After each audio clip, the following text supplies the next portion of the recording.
Welcome to today's class. Today we are going to look at Mr. Know-All, which is a short story by Somerset Maugham.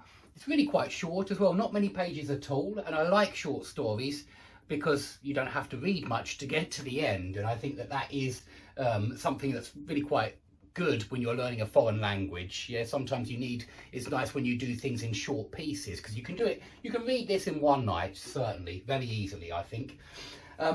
And the language that he uses is really quite interesting. He uses a lot of different expressions and it's really quite modern. Even though it was written in the 1930s or 1920s, the language is modern, certainly. Some of it sounds quite old-fashioned nowadays, but most of it is really quite modern. Now we're going to look at the gerunds, infinitives, participles and bare infinitives as well, that are used in this story, because I think when you pay attention to the grammar in the books that you're reading, it becomes easier to memorize it, yeah, and to use it properly. And of course, gerunds, infinitives and participles, they are difficult, and there are a lot of mistakes where people use a 2+ infinitive when they should use a gerund, or the opposite, a gerund when they should use a 2+ infinitive, or they use a 2+ infinitive when it should be a bare infinitive. That's very common after modal verbs. That's a very common mistake. But let's start by looking at 2+ infinitives. And the first thing I want you to remember is that when you see an adjective, you're probably, I don't want to say definitely, but you're probably going to see a 2+ infinitive after it, okay? There are some situations where gerunds are also possible, I won't lie to you. But most of the time, let's say 96% of the time, you're going to use a 2+ infinitive after adjectives.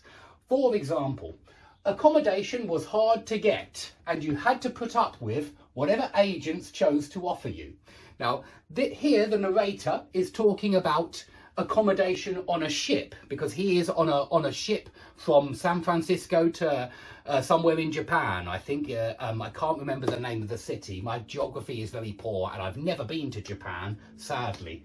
But he was on a ship from San Francisco to Japan and he was talking about how difficult it was to find, yeah, difficult to find, difficult is an adjective, difficult to find accommodation on the ship. It was difficult to get, yeah, this accommodation. Remember, accommodation means a living space. It's very often used for holidays, yeah. You look at different types of accommodation. You can live in a hotel, you can stay in an Airbnb nowadays, you can go half board, full board. All of this is these are different types of accommodation.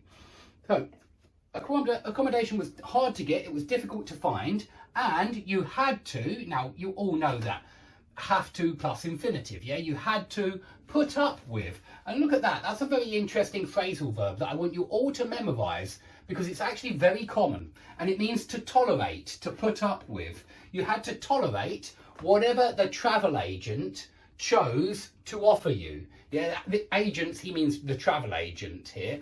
So you had to put up with whatever was offered to you, whatever agents chose to offer you. So choose is a verb which is always 2+ infinitive. And you just have to learn these verbs which take 2+ infinitive. Now, in today's lesson, I'm not going to give you a whole list of verbs that take 2+ infinitive.